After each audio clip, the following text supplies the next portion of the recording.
من دتام يارمتيتان بدم بتن لهولندا بخينن والله كم زاد بي أوبرو كيسرتان فريدن سشتك هبو وايلي كردي أولويا بين سرجاني خوت أولويا لمضالية ودس بيدكاتن يعني جيان هر أو سايكلية أمن هستم لخوي درس بخينم نان بخوم بنوم طواو بوشيكي أو هاللي بكا حتى يستن نوست يعني حتى يستن مال من بدي هيش تتوينا قندة شي دروي هولير تعتشي وها كنازاي بياني ديانا دجيانا بالله ما تفكر دكي وكا زنطات كتاب وشتلقى خد بي ترقاك هي لو خموك بطاويلي دربتن زور جرينجا يعني سبورت سيستمت بيوستات وعندك زار بتني باخد ناطاني خد اوكي كلمة اما لقلتين يعني ما تيددين او همو زختي سر دنياي لسر خويا غير كرديته وازاني همو دنيا لسر خوته وايك هموشتك يدبر الامر هموشتك لبندستيويا لو جياني تندرستي تنابتان زحمترين شد بو بيتن او شيكا بتاي خوتان بينوتان لقطابي كان هات تقدم قلت جريك هي لسينجم بس هم شرميده كم هم بهم عيب وبداكم بليم بزاتو او يعني او تالاتشيا او من بخشي كاستمن بتسم بداكم بليم سد لبويان هي لو رجاي ولو يعني خويان بدوزنا يعني بيويست مان بو افرتاني لو ما زالانا يعني قصبكن زور بخوين نوا براستي يعني قد زررناكن يعني ما شاء الله خوين نوا حياتي نقبس من حياتي زور كسي غوريا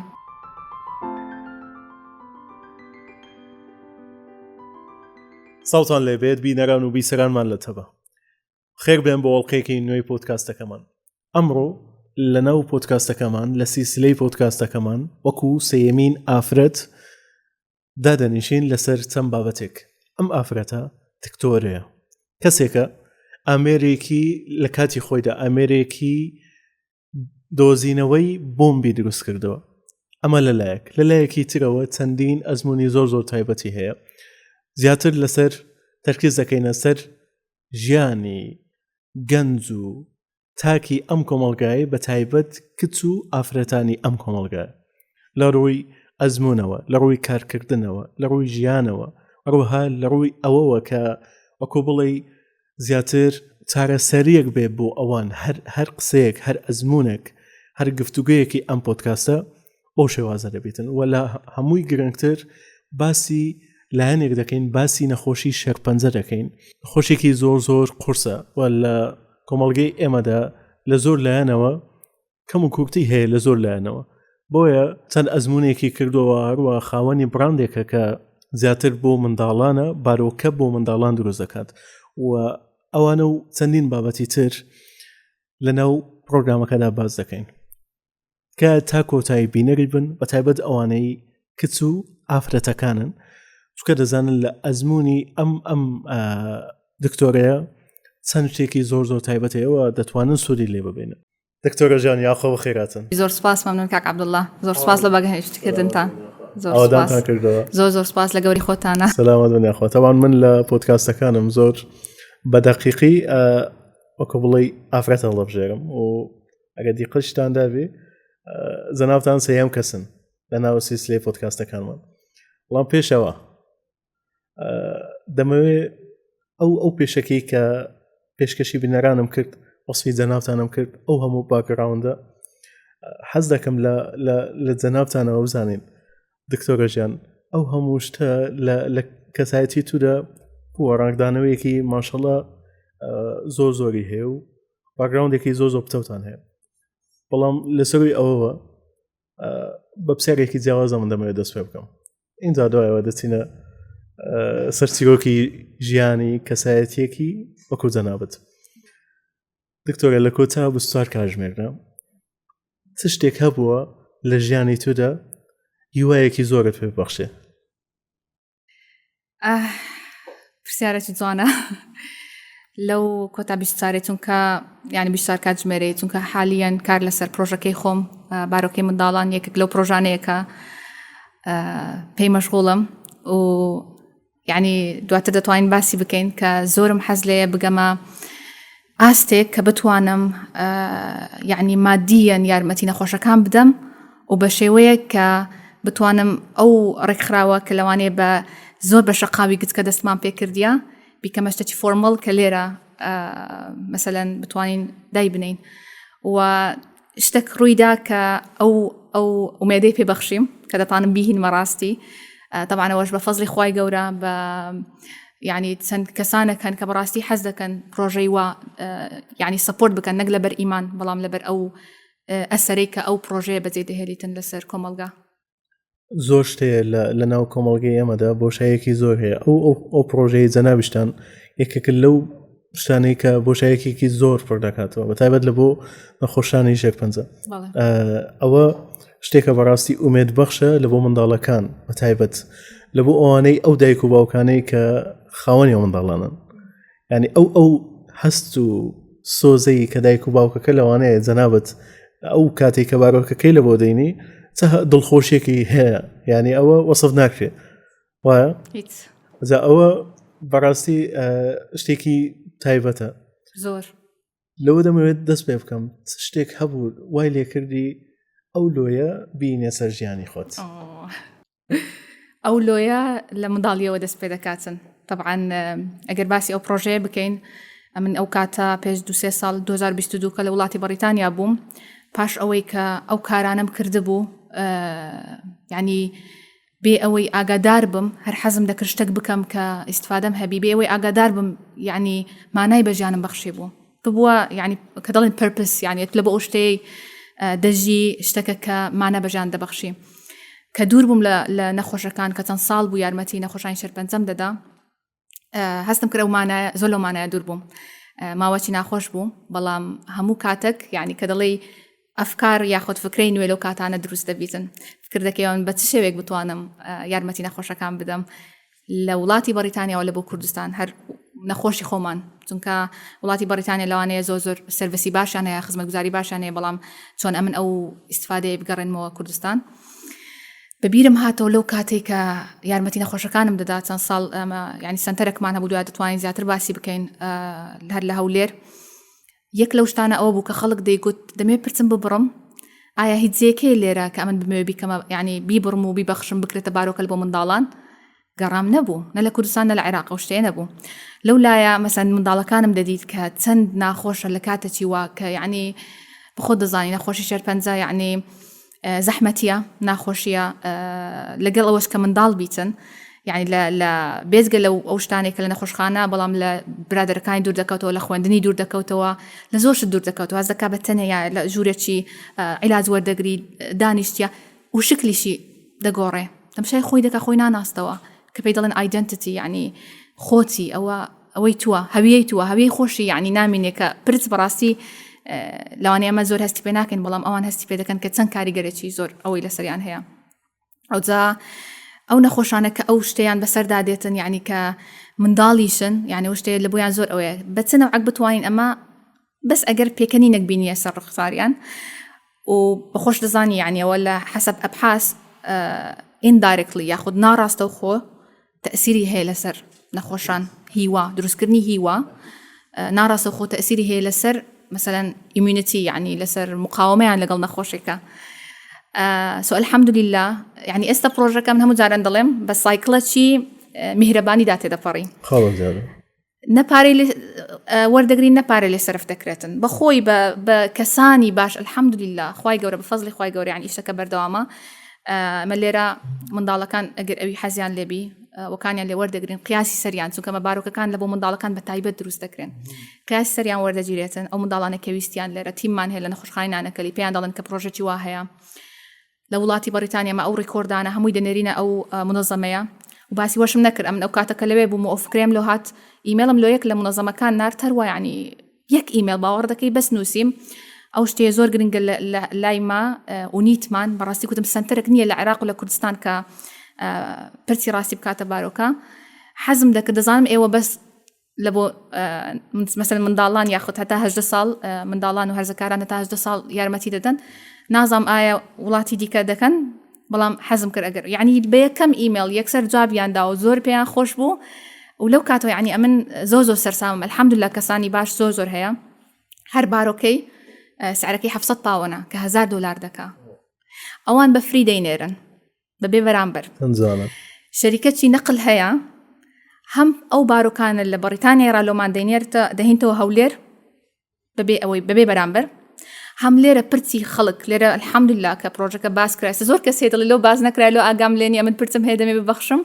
يعني لو زۆر ئەوم هەیە کە حەز دەکەم خەڵک زیاتر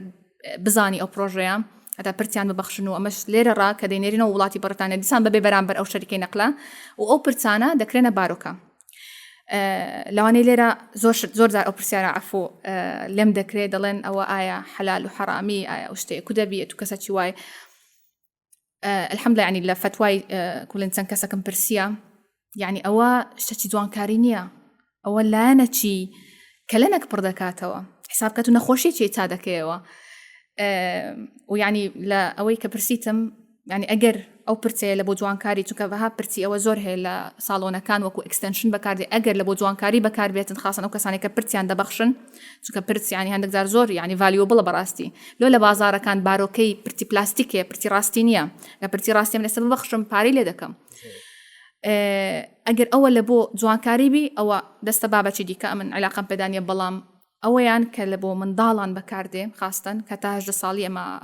بارۆکەکان بە منداڵان دەبەخشین منداڵ و هەرزەکاران ئەوە شتەکە کە یعنی تو هیوایەک دەبەخشی کە لەنەک پڕ دەکەی و لانی دەرونی تەشافیان دەکەی دکتۆرە ژیانە من لە هەندێک ئامارم خوێندەوە لەسەر ئەو مۆزوع لەسەر بابەتی شێرپەنجە شتێک هەیە کە لە نزیکەی ئێستا 8 ملیار کەسین لە جیهاندا نزیکەی 400,000 کەس لە هەموو جیهاندا بەڵکو تەنها منداڵ و هەرزەکارەکان 400,000 کەس تووشی شێرپەنجە دەبن ئەو ڕێژەیەکی زۆر زۆرە بەجددی و لە ساڵێک لە ساڵەکان لەوانەیە لە ساڵی 2021 بوو وابزانم بەحسەکە بوو لەسەر ئەمریکا لەسەر هەرزەکاران و منداڵەکانی لەسەر هەمان ئەو باسە لەسەر باسی شێرپەنجە من باسەکەم لەسەر ئەوەیە کە ئەو شەی کە جەنابتان دیکەن لە بۆ منداڵەکانی ئێرە تقریبا بەنزیکەی چەند کەس سودمەند بوو لەو پرۆژەیە بەڵێ بەحکمی ئەوەی مەسەلەن منداڵەکان مەسەلەن ئەها کچ و کوڕن هەندێک جار کوڕەکە حەزی لە نییە کە بەس کڵاوەک لە سەری دادنێ ئاساییە لە لای بەڵام لە کچەکان زۆر تەئسیریان لە دەکاتن زۆر جاوە شتێکە بوو لە برادەرەکەم فێر بووم چەند ساڵ پێشێستا ینی وەکو مامۆستایەکمە کە دەتوین لە نەخۆشخانە مەسەن هەندێک جار دیاریمان دەبرەوە ئەوە لە زۆربەی جار دیاریەکان یان ئەوەندە دیاریان لە دەڕوە ئەوەندە پێویستیان پێنی ئەوەندە پێویستیان بۆیەت و معنەویەن سەپۆرتیان بکەی پشتگیریان بکەی بووکەشوشەی پرت یعنی ئەو بووکەشانە کە لەویان دەبێت پرتیان پێوە بیەوە یعنی ئەو پرتی نییە و ئەتو بووکەشێکی وات لە بۆی بردیە کە بووکەشەمان لۆیان دەبر کە زۆر ئەمن زۆربەی جار ئەوم نەکردی لەوانەیە ساڵێ جارێک ئەگەر مەسەن عیدی میلادیان هەبیتن چکە زیاتر دەمگوت دیاری ئەوەندە گرنگ نییە ئەوەندە ئێمە لانی معنەوی کە چەند پرۆژەی دیکەمان کرد ئینشاڵڵا باسی دەکەین گرنگە ئەو بووکەڵانەی کە پرتیان پێوە نەبوو دەمان بردەکەنیان يعني طبعا ئەوە زۆر فەرق دەکەم ئەوەندەی ئەمە کە لەگەڵیان باسی دەکەین هەیە بەڕاستی مع الأسف يعني داکو بابەکان دەڵێن تااقەتی نییە ئەسڵەن لە بنجێ بەکاری ناینی پێویستمان پێنیە بەڵام ئەوانەی داوایان کردی هەتا ئێستا لەو تقریبا وا دەبتە 3 ساڵ 4 ساڵ تقریبا وا لە بۆ 100 بارۆکە دەڕواتن الحەمدولله بەفەزلی خۆی گەورە زۆر لایەن ئەزمونەتە بووە شتێک لە هەر شتە تایبەتەکان لە ژیانی ئێمەدا هەر منداڵێک کە لەدایک دەبێت لە ناو کۆمەڵگای ئێمەدا لەو کۆمەڵگایە شتێک هەیە بە ناوی بۆمب بە ناوی تەقینەوە بە ناوی شەڕ بە ناوی ئەوەی کە تەبان ئەو شەڕ و ئەو ئاژاوە و ئەو نەهامەتیە کە لە ناو کۆمەڵگای مەدا هەیە ئەوە لەلایە کە لە دەرونی من هەر کەسێک تێک دەدە ئەوە لە دەکا کە لە ئینسانەکان لە زۆر لایەنەوە نێگاتیڤن تەئسیراتی زۆریان هەیە لەو لایەنە جەنابەت هەستاوی پرۆژێکی زۆر جوانە دروست کردو دکتۆرە چ شتێک وای لێ کردی ئەو ئینسانانە وای لێ کردی کە ئەو شتە دروست بکەی تەوان بۆمب دیتێکتەر دروستکردن شتێکی ئەو ئاسان نییە دروستکردنی ئامێرێک بۆ دۆزینەوەی بۆمب لەناو هەر ئۆتۆمبیلێکدا چ شتێک وای لێ کردی ئەو ئیلهامی پێبەخشی ئینسانێک بوو ڕووداوێک بوو چ شتێک بوو طبعا زۆر شت بوو ئەو کاتە لە قۆناغی دواناوەندی بووم بەڵام ئەگەر بگەڕێەوە منداڵی ینی ئەمە باسی بۆمب بوو باسی ئەو نەهامەتی ئەو ناخۆشیانت کرد کە ئەمەی کورد زۆرمان دیتە ئەو ڕۆژە لەگەڵ کۆچەکەم هەیە کە وەکو مدەریبمە ینی یارمەتی دەدا کە لۆی خۆت ینی هەمومان لۆیەکمان هەیە هەم لە لۆی خۆت ئەکید بیەوە بیدۆزیەوە هەمیش بتوانی چۆن ستۆری تەلینگ ینی بە شێوەیەکی ئیلهام بەخشانە بە کەسانی دیکەی بگەێنی کە باسی ژیانی خۆم لەو کرد و ئەو شانە باس کرد گوتی يعني قلتم أو ناخوشي أو شتانە بووای لە من کرد کە زۆر لەو شتانە بکەم کە ئێستا باسی دەکەم گوتی يعني ديزاين جوابەکەم چیە بەس حەزی لێ بوو لە من جێ لێبی گوتی هەست ناکەی خەڵک کە زۆر لەو شتانە تووڕە دەبی کە لە نایەکسانی نائەدالەتی ئێچوزانم ناخۆشی ئەو شتانە شەڕ و ئەوانە کە تووڕە دەبی کە ئیزعاز دەبی گوتی ریاکشن یان یاخود چۆن جواب دەدەنەوە بە تووڕەیە دەستنە سەرجاد دەکەن پرۆتست دەکەن خۆپیشاندان دەکەن بەس گوتی ئەتو چت کرد واو يعني وامی لێ کرد فکر لێکەمە قەت فکرم لەو شتەی نەکردبەوە هاکە دەڵێن داوای مافی خۆت بکەی بچێ سەرجاد دەکان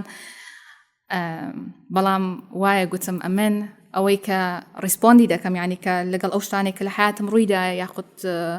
وەکو کوردێک کە لە وڵاتەی بووینە ئەو شتانەمان دیتە بە چارەسەر دیتنەوە لە بۆ کێشەکان جواب دەدەمەوە و تەواو پیسفڵ یعنی بە ئاشتیانە یعنی بە چارەسەر بدۆزیەوە نەک دانیشێتەوە تا سبەینێ هەر یعنی ئەوەش ئەمن ناڵێم طبعا ئەوەش ئەوەی خۆی هەیە بە تووڕێی ئەوە بەڵام ئەوەی من کردیتم و هەستم کرە شتێ ڕنگدانەوە یعنی ڕنگ دەداتەوە لە زۆربەی لایەنەکانی ژیانم کە زۆر کات لانی مثلا پرسنل یاخود لە لانی شخصی زۆر شت هەیە ئەمە هەمومان ئەو هەمزاران دەمێ بڵێم یعنی زۆر زار پێشتر زۆر کوێستنم دادەنا لە ئینستاگرام خەڵک سوالی دەکرد یعنی دەمگوت ئەو هەمە بینن حیاتمان ڕەنگە و ڕەنگە گلامەرایزی ئەو ژیانەی یعنی نامانەوەی پیشان بدەین بەس چییە بخۆ دەزانێ ئەمە کە زیاتر حەزمان لێ سەرکەوتنەکانمان پیشان بدەین لەبەر ئەوە یعنی کە سەرکەوتنەکان پیشان دەی یعنی ومانەوەی نییە کە تو ناخۆشی نییە و ناخۆشیەکان لە ژیانت یعنیەوە هەر یعنی بەشەکە خوای گەورە یعنی دەینتە پێشمان پیشانمان دەدا کە بەقوتر بین هەر یەکێکمان بە شێوازێک لە شێوازەکان گەیشتینێتە ئەو تەمەنی ئێستا کە ئەو هەموو ئەزمونەمان کردی هەر یەکە بە شێوازێک طبعا لە چیرۆکی جەنابەت زۆر تەرکیز دەخینە سەر ئەوەی ئەوان لە بیدایەتیش باسییان کردووە ئەوڕۆ زۆر تەرکیز دەکەینە سەر ئافرەت و کچەکان لە ناو کۆمەڵگەی ئێمەدا دا بە حکمی ئەوەی کە جەنابیشتان لە ناو ئایلەیەکدا لە ناو شاری هەولێر لەدایک بوون گەورە بوون بە شێوازێک گەیشتونەتەوە مەرحەلەیە چ ڕێگایەکە بووە چ بەربەستیەکە بووە زۆر شتەیە هیچ شتێک بۆ شێوازە نییە کە دەبینرە بیدایەتەکان چ شتێک وای لێ کردی کە پوشێکی ئەو هەل لێ بکە هەتا ئێستا نەوەستیانی هەتا ئێستا هەتا ژیانیشت کۆتا نەفەسیشت چکە ئەوە لە چاوەکانە دەبینم چی وای لێ کردی کە بەو شێوازەبی کە ینی هەمجاران پێش ئێستش باسم کرد زۆر جار کە لە پرۆگرام لە ترینینگان لە ڤیددیۆیان لەوانی سەرکردەکان باسی دەکەن کە دەبی بکرێتن جەرنەلینگم زۆر جێ لێ دەبوو کە تو ڕۆژانە یادگاری ژیانت بنووسیەوە ئەو ڕۆچم بەسەر هاات ئەو ڕۆ سوپاس گوزارم لە بۆچە چ شتێک وای لێ کردم ئەو شخصە بم زۆر گرینگە و من ئیهمالم کردبوو تقریبا ساڵەکە دەستم پێ کردیە نەک لەبەر ئەوەی کە پێم ئەهەمیەت نەبوو بەڵام ها دەمگوت وەختم نییە لە بۆی بەڵام هەموو شتێک یعنی ئەولەویاتە تۆ گەر کات لە بۆ شتەکاندا بنەی بە زۆر شت دەتوانانی ڕابگەی کە ساڵەکە دەستم پێ کردێت هەموو جار لەم خۆزگە زووتر ینی و لەبەرەوە باسی دەکەم ینی پێم باشە هەر کەسە کە جەرنەلینگ ناکاتن دەست پێ بکات چونکەوە زۆر گرینگە زۆر شتی خۆت یعنی لەوانەیە لە عەقلی لاوەعید بیتن بەبیرت دێتەوە کە زۆر تەسیر لەسەر ژیانت هەبووە لەسەر ئێستای خۆت هەبووە ئەو زەمن لێ باسی وە دەکەم لە کاتی جەرنەلینگ بۆشتم بەبیر هاتەوە ینی لە منداڵیم ئەمن الحەمدوللا لە عائیلە گەورە بوویم یاخود لە ناو بیئەیە گەورە بوویمە هەر چاوم کردیتەوە یعنی پەروەردە فێربوون علم زانست یعنی بەشێک بووە لە ژیانمان من یعنی شەشەمین و گچکەترینی بینی خوشک و برایەکانمم ئەوانیش الحەمدوللا کەسانی سەرکەوتون ئێستا لە ژیانیان یعنی کە ئەوانیش کوبڵی خوێندنەکەیان دەکرد و شتێک نەبوو کە زۆری داک و بابم بی هەر بەخۆی لە ئەوما هەبوو یعنی ئەمیش الحەمدوللا کوبڵی ئەو شتەیە هەروە دەستی پێ کرد کە خۆشەویستیم هەبوو لە بۆ خوێندن ئەو لە منداڵیەوە ئەو لە کاتی جەرنەلینگ باسیوەم کرد ئەو یادگاریەم بەبیر هاتەوە کە ئەوە زۆر تەسیری لەسەر من هەبوو کە کاتی ڕوخانی سەدام 2003 ئەمە ئەو کات بەخۆت دەزانی ئەو زەمن بەس ئەو شتەی یادگاری ناخۆشی و نەهامەتی و ئەوم بەبیرمایە کە لەوانەیە چارێگەچی ئەوەی نەبی کە ئەوانەی داک و بابم یان کوردەکانی باپیرانمان دیتیان چەند ئەسیری هەبوو لەسەر من یعنی کە لە کاتەی وا لەوانەیە هەست نازانی چ ڕوودەدا بەڵام ترسەکە دەتو منداڵی بەڵام ئەوەندە وعیەت هەیە کە ترس لە چاوی داک و بابت ببینێەوە لە بۆ تو بەسە لە کاتەی وا کە ماڵت دەبی بەجێبێری دەبی بڕۆی ئەو زەمە لەو کاتەی ڕوخانی سەدام پۆلیەکی سەرەتایی بوو بەڵێ و لەوانەیە و زامانجی 3-4 بوو ئەو کاتە بوو 2 مانگێک ئەوها ماڵمان بەجێ هێشت و چوینە گوندەکی دەرەوەی هەولێر لەو کاتە ئەو لەگەڵ برادەرەکی دەروی وڵاتم باسی ئەو شتم کرد یعنی زۆر پێی سیر بوو لەوانەیە لەکن خۆمان يعني من كبيهم جو باسي وش أنا بدك لكن خو ما زور نورمال بوشتك إستا لو أنا كسرت خو ما بلي هم ما أوشتي ما دي زور نورمال بلا ما وشتشي نورمال نيات لكاتشي وها كنازني بياني دي عنا دجي عنا بلا ما تفكر دكي وكزنطات كتاب وشتلقى الخد بي الحمد لله يعني أوشتك بو يعني خوش ويستك لبو خوندن وخوراقري المهم زارن يعني يعني ليش مدى برسنت كلمة هي كصفتك هي خود لي دبيني يعني resilience خوراقري زوزر يعني هم لخم دبيني هم شتك كردكان يعني الشيري دكان زور بمان هيتمان كتنا خوش إنها متي ما ديتيا هر بقوتين هر يعني زور بيت زار دمانو يشتك ولو كاتش زيادة أو خوراقري خومان يعني زيادة رزقبو لكاتي كورونا كزور ولاتا أوروبيو أو كان يعني أوانيك مثلا شر نهامتي أو يعني نديت ولا أمن وأمان بون زور بيتيكتون وده تأثير لما نكر أو كاتا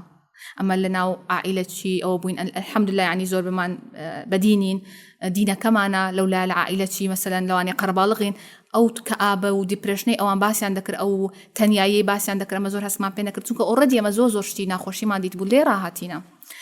أو شتاني من ظالم براسي يعني خاصة أو شتيش إذا أول شبوك لو كاتي كرويش تبوين بولي كم خاصة كاتي من كردي زور اهتماما بيدا كتابي ألفوبي كردي زور خوش ما عندي أما زور محزلي وبراستي أو إذا براسي لو جرنالينجي حتى يعني قلت واو كل بيرم ما لكاف لكو راوستابوين حرفي بيتي كاف لو راوستابوين كتاب خانة من بديه يشتبو بابم قلتي كتاب خانة ناكرتور بالقلق بيخينين بخود زانية ملا كردي وما ذكرت هم دما خين دوا هم دما نوسيوا هم إملاش ما ذكرت حتى آخر كتابك هم خندمو ونوسيمو إملاشم كرت كتومو مكتبه ما وصل عندك خوي لم تورك رجوتي لو تصاري مدنا كردي لو كرديتت سو الحمد لله يعني أو شتانا بشان داتن ك يعني هر برسي وهر أو برسيتي كاستش هيتم تكلوانية تنازل لمن ضالي كوب وتون استزور ببيرنا بلام لو شتانا ودستي بكرديا وباسي بومبا كتكرت يعني أو حياة الدقورة أتو مثلا لمن ضالي والحمد لله كباسي هر برورد وخين دنو زانستو فيربون دكم الحمد لله لقطنا غي سرتاي هر يعني يكلا باش نقطة بيكام بوم خين دن لكن مهم بو درجة باشم دهنا كتوما قناغينا وندي دوانا وندي هم زار عند الله يعني دوشت بون هم عائلة كبشت الدقري كسبورت دكا كدلنا ها بالا كانت نابرن هم educationك هم يعني كتاب خانك كم لبرد سباسي أو كتاب خاني حكومي بو بلام زوزور يعني اشتيت دابو كأمن براسي هندك سيلواني هلك بقصته وهندك سيلواني بأهميتي وردقري بلام لو كتاب خانة زور شت فيربوم كيعني يكك لو أسباباني كأمنم أورو يعني كتاب خانك نبو تانيا بس بخين بلام فيرمي دكرت كو لبوكس بتمدرة دري كو critical thinking بيروكي رخنا جرانم هبيتن ديبيت كأستل الجامعة كان دكريم أوقات لكتاب خانة همامبو يعني أو قبلي أو زمينية رخصابو كهم لماله وهم لمكتبيش يعني واملي هاتبو قناغي دوانا ونديبو هندك زار يعني فكر مذكر يعني جيان هر أوندا إذا استسوق سيدك مو سبحان الله أو يمهبو بس ندقيش مجوابك يعني جيان هر أو سايكلية أمن هستم لخوي درس بخينم نان بخوم بنوم طواو هر أونديا سبحان الله أوكاتا كهاب زانا مكتبكش مثلا إجباري بو أمن الحمد لله من ضالي وزور كتاب مدخين دوانك زار مثلا داكم بيرانا دقيش كتابة كمان طاو دكر دماويس كتابش كبيني بس لما كتبش وكو إجباري نيو ساعات بيشي دوام دست بيبكا يعني مكتبك هموي بيدنق بو لسرمان دبا كتاب خينين لو كاتبو كتابتي زور جنزانا بو خندموا دم خندوا يعني كتاباني self development وشانا نبو بلام شتك شي تدابو كزور شي فير كردم كاركتري ناو كتابك شرفنزي هيا طلي I don't want to be oblivion ناموي لبير بكرم دموي خلق أمني ببير بي and I want to leave a legacy behind دموي شتك لدواي خون بدزي بيلم أو دهستكي جوابي تو يعني أو جياني أتباستكي نامي هر أو بي يعني يس أمنيش دموي استفادة كم هبي شتك بكم والله ما ها زور يعني لوانيا كزور جندي فكر دكي وتون بتوانم أو يعني أو نازاني أو أفكارنا لمستقبل ما نبرجيان الدبخشن وزلو كاتا يعني يسلواني عقليتي وكاتم أو هانبي بلام استي إيمان كفكر لويدا كمو كتشبيه نبي بيغمبر كان هموي يعني ئەو پەیامیان هەبووە کە شتێک لە دوای خۆیان بەجێبێڵن چەند جوانە هەر ئەمەش ئێستا لەسەرمان ئەو پەیامی جوانی پەیامی ئەخلاقی باش پەیامی کاری باش بگوازینەوە لە بۆ چەند یعنی ئەو کۆچەکەمە ئەو پرسیاری لێکردم ینی گوتی کە چ لە دوی خۆت بەجێبێڵی گوتم طبعا ینی خەونەکە ئەوەیە ئەمن زۆرم حەز لێ اختراع شتێک لەلایانی طبی بکەم طبعا حەزم لێیە شتێکی فیزیکی بی یعنی فیزیکال بتوانین دەستی لێ بدەیت بەڵام هیچ وەچی ئەوە نییە یعنی بە کارەکانت بە شتانی کە دەیکەی طبعا جنریشن ئێستا پێغەمبەر صلی الله علیه و سلم تەجویه نەبی یعنی ئەخلاقەکانی 1400 ساڵە هەر باسی دەکەین هەر یعنی ماشاءالله یعنی هەر ماشاءالله دەوێ ئەو جا ئەو یعنی ئەو ئیمانی ئەو کاتە طبعا ئەو شتانە نازانی بەڵام ئێستا من کە ئەزمونانم پێیا کردیا دکتۆرێک هەیە دکتۆرە هەیفا کە عەرەبە یعنی عێراقیە بەڵام لە ئەمریکا دەژی داعیەشە بەڵام دکتۆری ئافرەتانیشە زۆر سەرسامم پێی چووکە هەست یعنی ها لە خۆم نزیکە ئەویش چۆن وەختی لە بۆ ئەو شتانە هەیە زۆر شتی لێ فێر دەبم چونکە لەوانەیە ئێمە زۆر باسی ئافرەتانی موسڵمان نەکەین کە وەکو ڕۆڵ مۆدەڵێک دەبیت ئەمشیان بکەین زۆر دیار نینە وایە ئەمە زیاتر زەقیان نەکەینەوە بەڵام لەوی زۆر شت فێر بوو الحەمدولله من لە ینی بناغەتی لە عائیلەتی وابووم بناغەتی دینیم هەبوو بەڵام هیچ وەچی ئەوەی نییە کە بە خۆت گەورە دەبی خوای گەورە دەناسی لە دوو زۆر جوابی پرسیارەکان دەگەڕی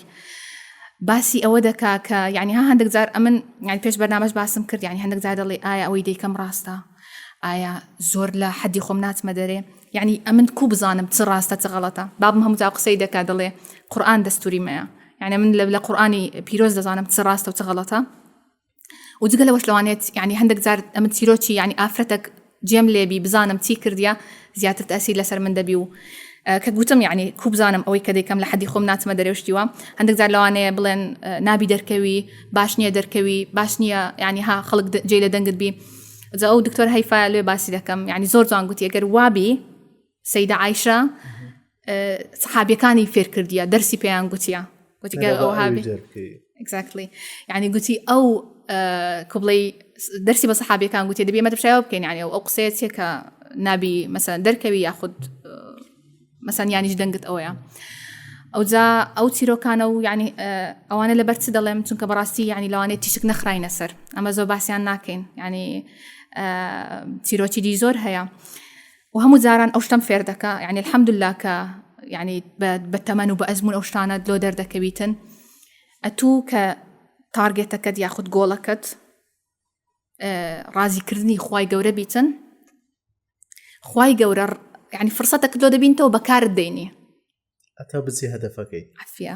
یعنی هەندێک جار لەوانەیە بڵێم کاک عەبدوڵڵا دەمێ ئەوڕۆ ئەو شتەیە بکەم یعنی ئەمن لۆ ئەوەندە زەختە لەسەر خۆم دەکەم کە خوای گەورە یعنی نەهاتی ئەوڕۆ ناکرێت ئەو زەختەی لەبەر چ دەکەم یعنی ئەوەش سەحابیەتەکەی باسی دەکەم چکە بەڕاستی من زۆر شتیان لێ فێر بووم یعنی زۆر تەئسیر لەسەر دەکەن سەیدە نوسەیبە یعنی لێک لە بەسەرهاتەکان باس دەکات کە یعنی حەزی لێ شتێک بکاتن خزمەتێک بکاتن لە شەڕی ئوحود ئەو سیرۆکەی زۆرە بەس ئەو دەگەمە ئەوەی لە شەڕی ئوحود لە پشتەوە ئافرەتەکان مەسەلەن خزمەت دەکەن ئاویان لە بۆ دەینن بریندارەکان عەفیە بریندارەکان یعنی ئەوە دەکەن تەشافی دەکەن بەڵێ بەڵام وەختێک دێتن کە پێغەمبەر صلی الله علیه و سلم کەس لە دەوروبەری نامینێ پرۆتێکتی بکاوایە حفظی بکاتن یعنی سەیدە نوسەیبە خوای گەورە بەکاری هێنا کە یعنی بچی لەو کاتەدا سیلاح لە دەست بگری و پێغەمبەر صلی الله علیه و سلم حفظ بکاتن یعنی ئەوە بەکاری هێنا چەند پێی خۆش بوو کە بە شێوەیەکی وا خزمەت بکاتن و خوای گەورەش بەکاری هێنا تۆ ئەگەر نیەتەکەت ئەوە بیتن یعنی خوای گەورەش ئەوە دەکا شتێکی کەش هەیە دەمێ ئەوەش بڵێم هەر عینەن ئومو سەلەمە وەزان پێش ئێستاش باسم کرد بەسەرهاتی ئومو سەلەمەش یعنی هەندێک جارە ها ئەمە دەڵێن ئایا هەتا چەندی داوای مافی خۆمان بکەین ئایا یعنی ها نامانوێت لە باڵەنسی دینی خوای گەورە لە خۆمان ڕازیکەین نامانوێت لەو باڵەنسە بچینەوە بەڵام کە ئەو چیرۆکەمان دەبینین کە ئومو سەلەمە ئەوجا هەندێک قسە دەڵێن ئومو سەلەمە یان دەڵێن سەیدە نوسەیبەیە کە بە پێغەمبەر صلی الله علیه و سلم دەڵێ لەبەرچی قورئان بەس لە بۆ پیاوەکان لەگەڵ پیاوەکان قسەی دەکاتن ئستا من مافی خۆم دەوێ ئستا ئەمنیش دەمێ حسابم لە بکرێەوە وەکو ئافرەتێک ئەوجا ئەو ئاەتە کە لە سوورەتی ئەحزاب دێتە خوارەوە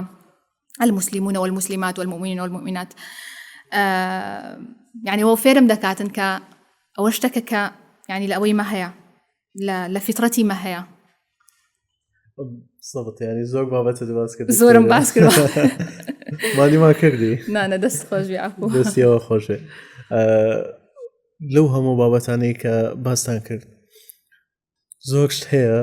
لەسەر ئافرەت بگوترێت زۆرشت هەیە لەسەر کەس بگوترێت من لەناو کۆمەڵگەی ئێمەدا زۆرشت هەیە دەبێنرێ من دەمەوێت ئەمڕۆ لەسەر ئەو شتانە بێنمە سەرزار و باسی ئەو شتانە بکەین یەک لەو شتانە زۆرینەی کچەکان و ئافرەتەکان لە ناو کۆمەڵگەیمەدا لەبەر کلتور دەڵێم زۆرینیان هەیە لەوانەیە لە چەک بکەن بەڵام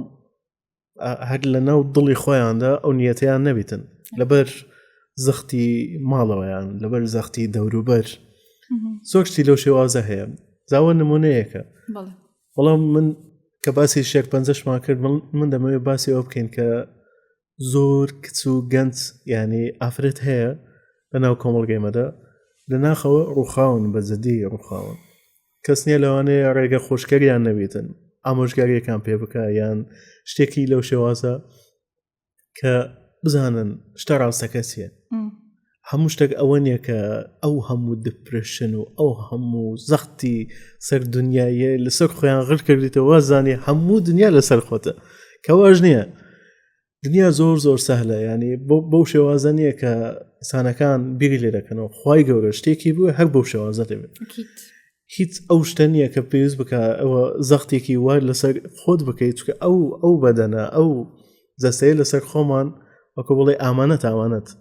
ئەو ڕۆحە لەناو ئەو جەستەیە دانراوە من دەمەوێت لەسەر ئەوە بچینە سەر بابەتێکی قوڵ دکتۆرە ژیان ڕای تو چیە لەسەر ئەو مۆزوعە زۆر لایەنی تکەش هەیە ینی لەسەر ئەو مۆزوع قسەی لەسەر بکەین بەڵام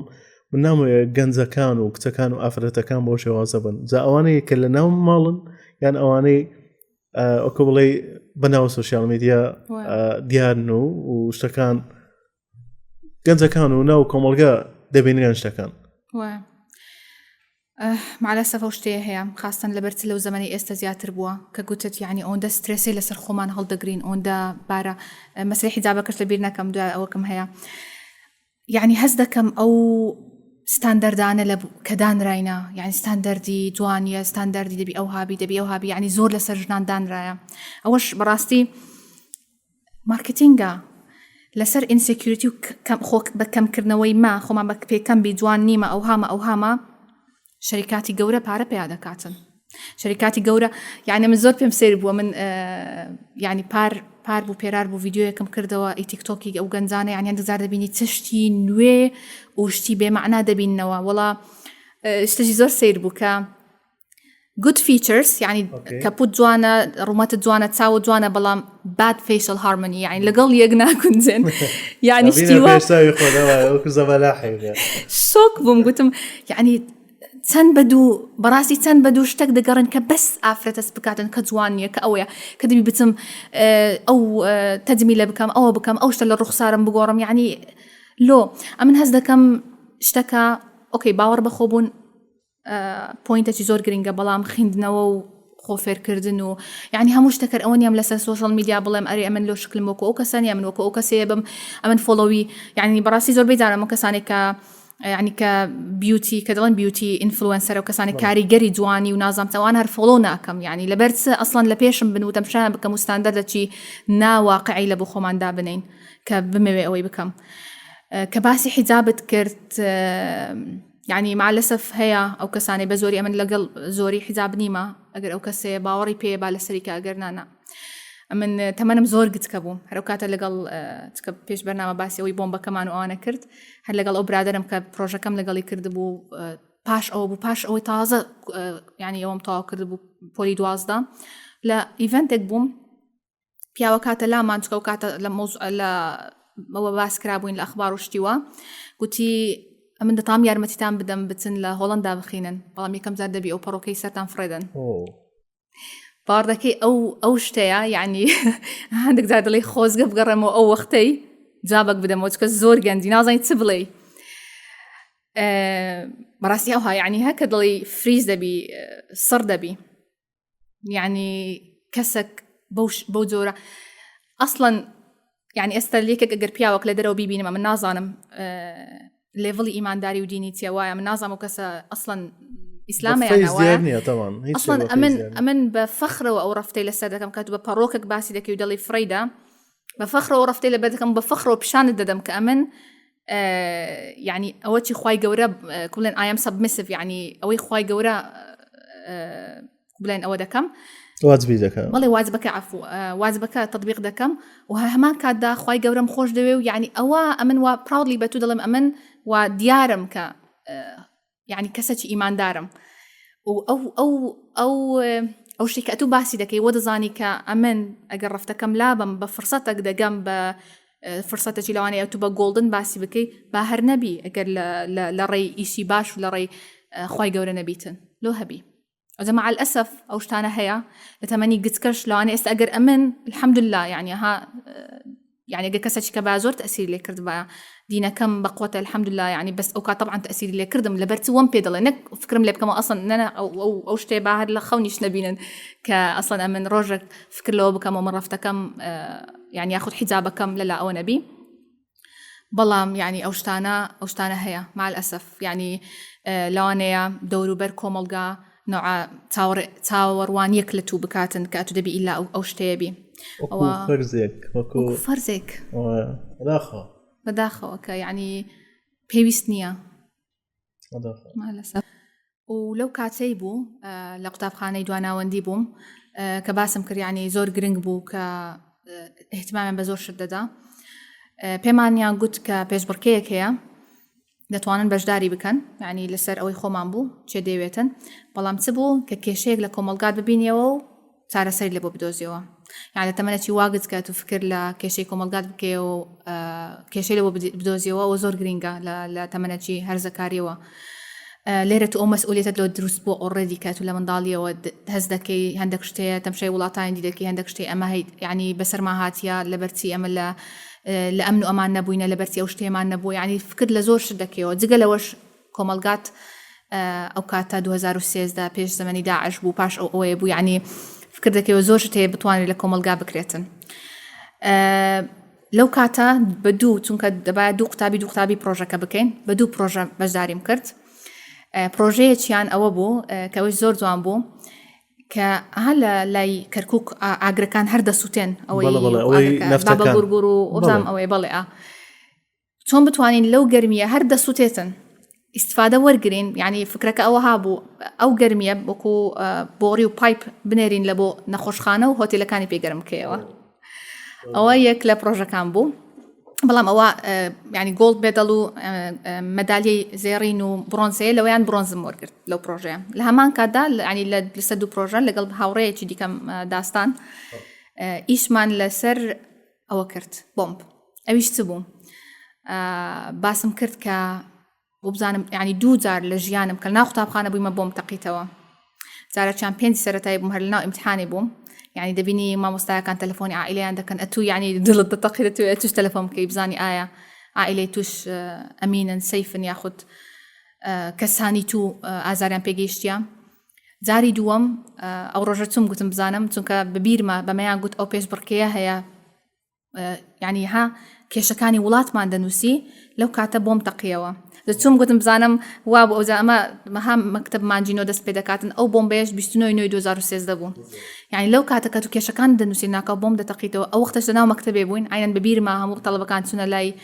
ژووری مدیر و ئەوە داوایان دەکرد چێک لەسەر مەسەن تەلەفۆن بکەن چێک بکەنەوە ئایا عائیلەیان باشن یا هیچیان بەسەر هاتیە فکر دەکەی و دەڵێ لۆ بەس ئەمە یعنی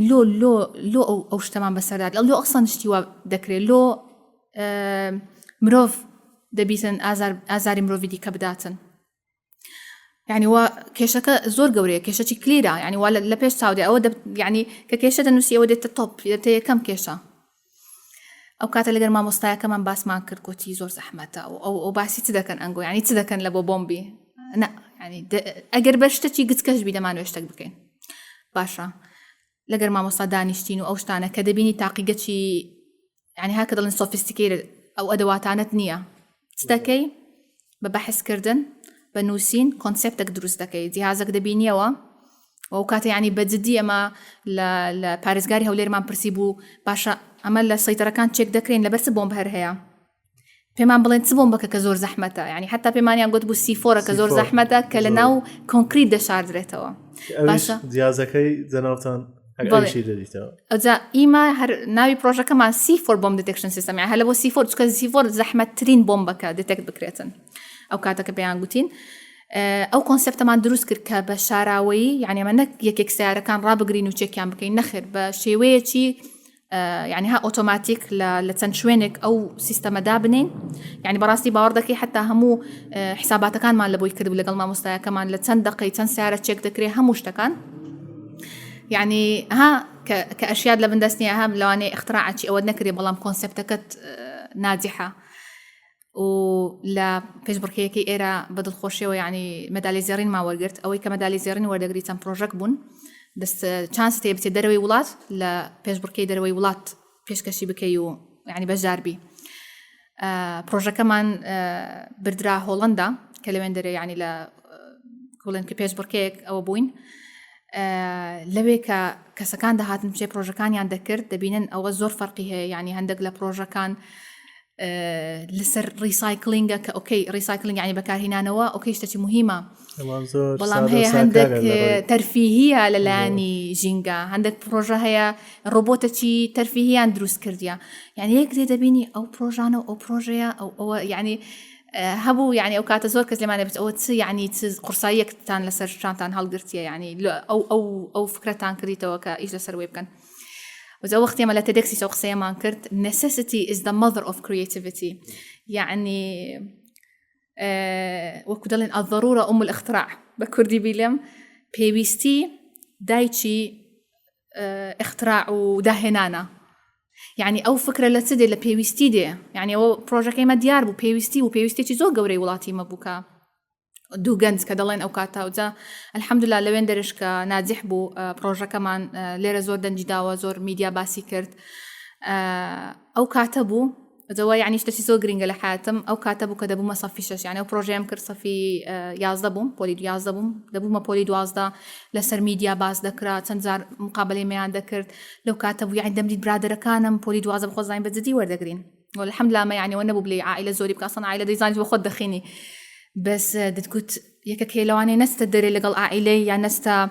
أهنجي يكتي خوشويستي ونزيك لي دل لدرسة كم دروا أمنيش يعني نم دويس تنصال بوهر قطابي زيرك ونمري باش من هنا نم دويس لو صالة يعني قبلي بولي دوازدا كم بكم زحية بلام يعني أو زار باسم دكت متمانة بخوبون عندك زادلين لمن ضالية ودس بدك أوشتانا بلام بأزمون زياتر متمانة بخود دبي كدبيني اشتكت كردية وسركوتو بيلي متمانة بخود دبي زارة شدي كدلي أمن أوصل دطانم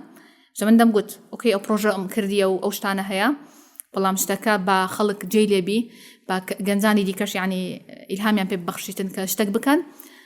at the same time دم قلت أم دزانم دطانم درسا كم بكم ولا بيش خوشم نسيبهم صدقة صد بينم أو سهر أو وقتبو أو إذا ما جي دوازدات وما جي دوازدات زرقي أو يكات وادخيني وأوشتانا لا تدكسي بانك هشت كراين كلا تدكس قصب كين يكلو روجانا بوكا يان أو بوكا براكتيسي قصة كم داك لا تدكس تواتو حفظ صالي تمنى تيجس كالا بيش أودينسة واقصتنا كرديا يعني وستريسة زورة دبا قصة كشت يعني حاضر بيتن تدكس أو يخوي هي جايدلاين يخوي هي يان أو بقص خم حاضر ذاك اللي بوي يان أو رجيك تدكسي قسم ذكرت نتسبو ما يقل درس كانم ما مستعك برسي ولا برتي ما نهاتي وانا قلت يعني اشتكي وايا قلت أو تصدقاتن قلت يوا صف شاشة إلى سردادني بلي أوشتانا لي قريتن ودواش الحمد لله يعني هملة تدكسكا جنسترين قصة كركان بوينو كخلق لبومان هستانا وبتطلعن لبومان دا بالي 2004 هم الحمد لله أوقاتها بس عندك أوكل لدل دروس زبيدة اللي ما مصابة من دل لواني ناجح نبم بس وهيش تبوش الدكا هيش تزياتر بخيني وايا الحمد لله أوصلش يعني بلي أجرس أهم من هم زار دلهم توقعاتك زياتر لبخود داني يعني هاللواني هنقدر بلي أوي بلام أجر أو زورش نيني نزيك لبي بيني ماكسيمم داوبك أجر كم تريجبو يعني تو هم قوتي خو سرف ذكي لبو أوا الحمد لله نوت حفتم هنا وتسوما كوليجي بزيشكي وصفشة كسم لسري داننا وش زوبك لبوان يعني بلي ويعني أجر جنز ياخدها خاصة لو تمنيك أجر بتويش تكبكي يعني هر دطاني بيكي خاصة كمتماند بخوتها بي وهول بدي دطاني بيكي الحمد لله يعني أوش تيروكتشي مثلا لو كاتي أوان بو لكاتي دوانا ونديم دواتر يعني كتوما كوليجي بزيشكي أو أختي أوش كدستي بيكرت حكاية تجدي كياخد بلي تيروكتشي دي كدستي بيكرت حتى استاتو أو شتيكا تمشاد ذكرت أود بو يعني ها ناس قام جيري و أمنية أوشتانا بو بلام كدتسيا كوليجي بزيشكي وتمشي سيستما كدكي نهامتش كده بيني كسيستمي تندروستيا عندك زار ناخوشي لده بيني زور لزور لأنا أو شهية لروي عندي بابتي تندروستيا وأنا بابتك كراوتها أو اشتشم دانا بو كباسي بكين تشتك هبوا لو وثمانية جانت كأزموني خود كردوا لروي تندروستيا وكو بلا يشتيك بو بيتن يعني الهمو لأنا كانوا نيجاتيفتي لسر كوملجي إما دا درستي كردوا لزور لأنا باسی دەرمانەکان دەکەیت باسی تجارەت بوونی هەندێک شت دەکەیت باسی کەرتی تایبەتی نەخۆشخانەکان دەکەیت نەهامەتی و معاناتی ئەو خەڵکە بێنە پێشسای خۆت نەخۆشێک لەو شێوازە دەبێنە شێرپەنجە من باسی شێرپەنجە دەکەین کە دەرمانێکی ئەوتۆی بەدەستدانێت لەو نەخۆشخانانە لە بۆ شتێکی بەسیت برادێک لەو ماوانەی پێشووتر لەسەر نەخۆشی ADHD دەزانیاکیت لەبوو ئەوە چوو بووە ئەدەروێ وڵات لەبەر یەک دەرمان جا و کابرایە لەوانەیە پێ بڕێ بەڵام خەڵکی کە هەیە لەوانەیە باریدارای هەر ژەمێکی نەبێ تووشی شێرپەنجە بووە بەت شێوازێکەوە بتوانێت ئەو دەرمانانە بەردەستە بکە لە بۆ خۆیتی یان لە بۆ منداڵەکەیتی ئەوە بەزەدی یانوەکە بڵێ کە چەند بیری لێ دەکەیەوە خەمی لە بۆ دەخۆی ینی زۆر ناخۆشە لە زۆر لایەنەوە پێشکەوتووە بەڵام هەندێک لایەنیشەیە کە ئینسان سەیری معاناتی ناو خەڵکی خۆت دەکەیت ئەجا دکتۆرە چ شتێک هەبووە لەو ژیانی تەندروستیی جەنابتان کە وەکو بڵێ زەحمەتترین شت بوو بێتن ئەنجا لە بۆ خۆتان یان ئەو شتێک کە بە چاوی خۆتان بینیوتانە لو ماوەی ئەخیری زۆر ئەو مۆزوعی باز دەکەم و چکە زۆر هەندێک جار دەڵێ هەندێک شتێ زۆر غەمی لێ دەخۆی یعنی کە باسی سیستەمی تەندروستی دەکەی دەبی ئەمە یەکەم جار پێشی بچینە ناو نەخۆشخانەکان تەمشای داتا بکەین هەتا بزانین لە چ نەخۆشێک خۆمان بپارێزین هەتا بزانین کۆمەڵگایەکەمان بە چ نەخۆشێک زۆر دەناڵێنی بۆ ماوەی ئەخیرەکانی مانجی یعنی ئەخیرەکانی 2024 کە هاتن سەرژمێریان کرد يعني موضوعي ماوەی زۆر باس دەکەمەوە چونکە زۆر يعني پێم ناخۆش بوو پێشی بێن لە ئەخبار حتى لە ئەلجەزیرە من خوێندمەوە نووسی بوویان دێن ئەو پرسیارانە دەکەن و هێڵث داتا کۆ دەکەنەوە یعنی داتای تەندروستیش کۆ دەکەنەوە زۆرم پێخۆش بوو ئەم زۆرم حەز لە داتا و ریسێرچە یعنی خاستن چونکە تو بە ریسێرچ و بە داتا ئەمن بزانم لە وڵات مثلا لە عێراق سەتا چەندی نەخۆشیەکیان هەیە مثلا سەتا 20 ئەو نەخۆشیەوە ئەو جا ئەمن دێم ئیش لەسەر ئەو ئیمەرجنسیانە دەکەم ئەو نەخۆشیانە دەکەم کە ڕێیان لێ بگرم کە زۆربیان نان کۆمیونیکەبڵ دیزیز مثلا کە هاتنە ماڵێ زۆر پێم ئەنتیکە بوو یعنی زۆر تووشی خەیبەت ئەمەلی بووم یعنی یەک پرسیاری تەندروستیان کرد گوتیان کەس لەو ماڵەی ئەوەی هەیە پەککەوتووە بزانم دیسەبیلیتی یعنی ها بەڵێ کەم ئەندام هەر ئەوەندە پرسیارەکانت کە هەمووی چەند ئەلکترۆنیک و ئەو شتانە هەیە ئەو سەرژمێریاریە چکە هەموو وڵاتی هەموو عێراق بوو تەنیا کوردستان نەبوو ئەگەر پرسی بایان لەو ماڵە چەند کەس یعنی نەخۆشیە گرنگەکان مثلا چەند کەس شەکرەی هەیە چەند کە نەخۆشی دڵی هەیە چەند کەس نەخۆشی مثلا سەرەتانی شەرپەنجەی هەیە ئەوە یعنی چت لۆ دەردەچووەت و مەسەن داتایەکی زۆر کە بزانم لە کەینەوە ئەو نوع سەرڤیلەنس یاخود ئەو سەرڤەیەک زۆر لە مێجە بزانم ئەمن وەمزانی بوو لە 2003 و ئەوانە بەڵام ئەو نەبوو 1970 بوو لەو کاتەوە نەکرابوو یعنی ئەوە یعنی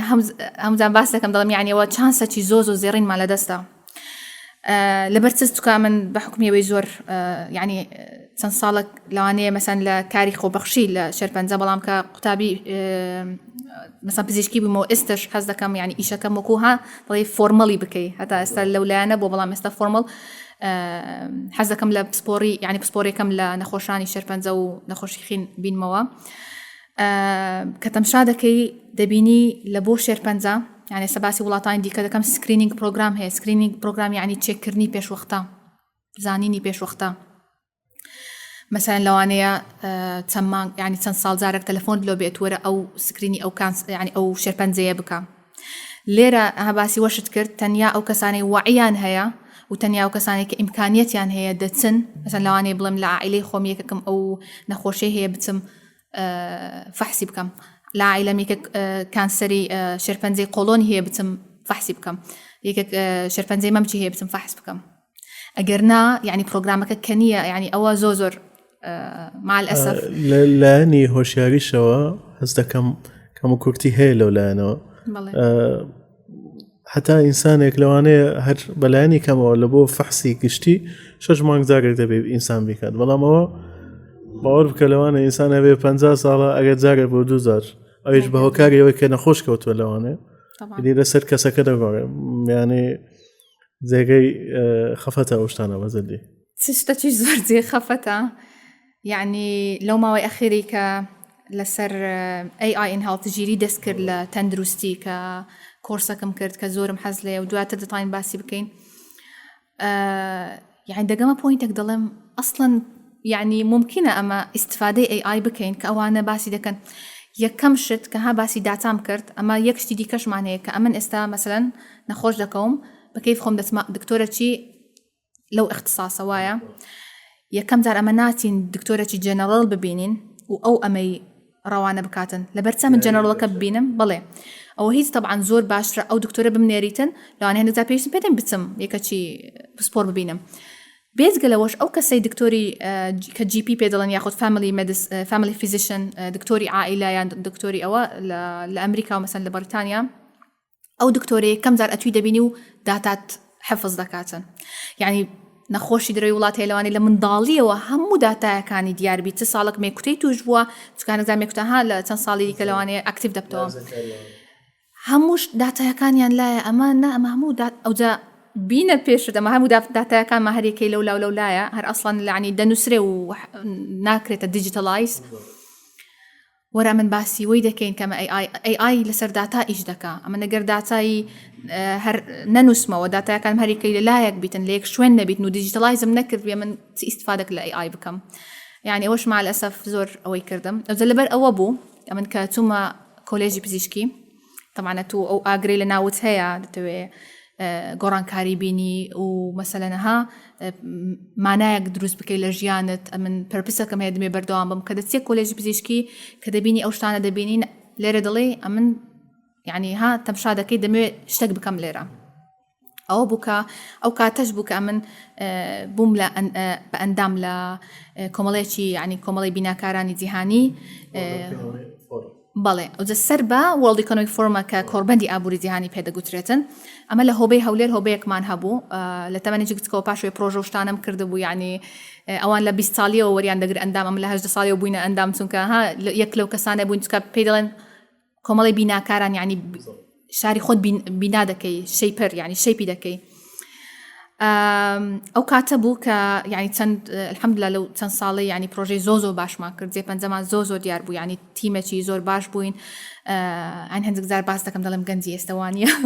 گەنجی ئێستا لەوانەیە زیاتر فکر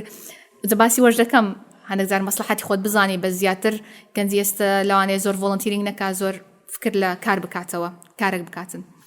ئەوجا لەو کاتەیە بوو کە ئەمە یعنی هەڵمان بژار کە بچینە نەخۆشخانەی نانەکەلی کە نەخۆشخانەیەکی مەسەن نەخۆشی شێرپەنجەی لێیە کە معانات لە نەخۆشخانەی دیکە دەبینی لەوێن دەرە دەبی کوبیتن خاصە نەخۆشەکان کە هێشتا ئێکسترا پێویستیان بە یعنی ئەوەیە احتیمامیان پێ بدرێ و عیلاجیش تەمشا دەکەی دەبینی یعنی یەکەم جارە من یعنی بەڕاستی هەموو جار کە ئیش دەکەی دەبی یەکەم جار بچی ڕیسەرچێک بکەی وایە توێژینەوەک بکەی کە لەنەکە ببینیەوە و بزانی کە چیلۆ دەکەی کە دەچیە نەخۆشخانەکە دەبینی لەوانەیە کۆریدۆرەکان تاریک و کۆریدۆرەکان لەوانەیە نەخۆشەکان هەست نەکەن کە لە کەشێکی وانە دەبین نەخۆشەکان لە کاتی چاوەڕێکردنی دکتۆر یعنی لە کەشێکی وانە چاوەڕێ دەکەن لەوانەیە ها بخۆشیان مشەوەشن ئایا ئەو جارە فەحسمان چ دەرێت یاخود لە چاوەڕێی لە چاوەڕوانی فەحس و ئەو شتانە لە کەشێکی وان کە مشەوەشن متەوەترن خاصن لە بۆ منداڵەکان هەستمان کرد کە کەشێکی وا لە ناو نەخۆشخانە دروست بکەین ئەویش بە دروستکردنی کتێبخانەک بوو کە ها نەخۆشەکان بیانەوێت زەویان بگۆڕن لەو کاتێک کە چاوەڕێ دەکەن کە دکتۆر بیان بینی یاخود چاوەڕێی تێستەکانیان دەکەن کە وەری بگرنەوە بچن لەو شوێنەها هەندێک خۆیان لەبیر ببن کتێبماندا نەتاوەکو هەندێک بخوێننەوە لە هەمان کاتدا ئەمە چەند چالاکێکمان کرد یعنی مەسەلەن باسی وەم کرد کە منداڵەکان ئەو کاتانی نەخۆش دەبن لە قوتابخانە دوور دەکەونەوە زۆر دڵیان ناخۆشە مامۆستامان هینا کە هەر لە تەنیشت منداڵەکان تەنیشت سیسەمیان لەگەڵیان دەرسیان دەخیند لە چەند چالاکی دیکەمان هەبوو کە ئارتیستمان دەهینا و کەسانێک کە وێنە دەچێشن لە تەنیشت منداڵەکان وێنەیان دەچێشە هەندێک پرۆژەی تەرفیهی یاخود فعالیاتی تەرفیهی بزانم کلاون قەرقوشی پێ دەڵێن کلاونمان دەهینا کە لەگەڵ منداڵەکان دانسەهان لە ژوورەکان دانس و شتیوان دەکرد ئەو چیرۆکەم قەت لەبیر ناچێت چووکە ئەو کاتە ینی ها ئیشەکان دەکەی دواتر کە تەمشا دەکەی تەمشای هەموو فڵ پیکچەر دەکەی لەوانە ئێستا من لە جەنابەت پرسم یان لە هەر کەسێک بپرسم سەرکەوتنت بە چ مقیاس یاخود مێژەر دەکەی لەوانێ بڵێ یارمەتی 1000 کەسمدایە بەڵام لۆم دەرکەت کە یعنی ڕقەمەکانی چالاکیەکانمان ڕقەمیەکانی ئەو نەخۆشانی کە یارمەتیماندا ئەوانە زۆر گرنگ نینە لەوەی کە چەند ئیشەکەت ئەسەری هەبووە و لەو چالاکی ئەوم لۆ دەرکەت لەو کاتەیە کە باسم کرد کلاونەکان لەوێن دەرێ دانسیان دەکرد لەکرد منداڵەکان داچی منداڵک بە گریان هاتە لام گوتی ئەو کوڕەکەم 3 ڕۆژە خواردنی نەخواردیە پاش ئەوەی کە عیلاجی کیمیایی وەرگرتێ کیمۆتەراپی خۆ دەزانی پاش ئەوە شەهیەت نامینێن خواردن ناخۆی گوتی ئێستا مەشغوڵە ئەمن بەس مڵاکی خواردن دەکەمە ناو دەوی دەستی بە خواردن کردیە یعنی ئەوە لە بۆ من زۆر گرنگ بوو یعنی ئەوە سەرکەوتنەکەی خلاص من تەمشای ڕقەم ناکەم تەمشای ئەوە ناکەم ئەوە مرۆڤایەتیەکەیە ئەوە تەمشا دەکەی کە ئیشەکەت تەواو جێی خۆی گرتیتەوە شتێکی کردیە الحەمدوللا یعنی پرۆژەکانمانیان لایانی دەرونیش یارمەتی نەخۆشەکانماندا مەسەن لەو کتێبخانەیە سێرکڵێکمان دروست دەکرد ئەو نەخۆشانەی ئێستا لە نەخۆشخانن و ئەوانەی کە چابووینەوە سەرڤایڤەر دەمانهینە لەگەڵ یەکدامان دەنان چەند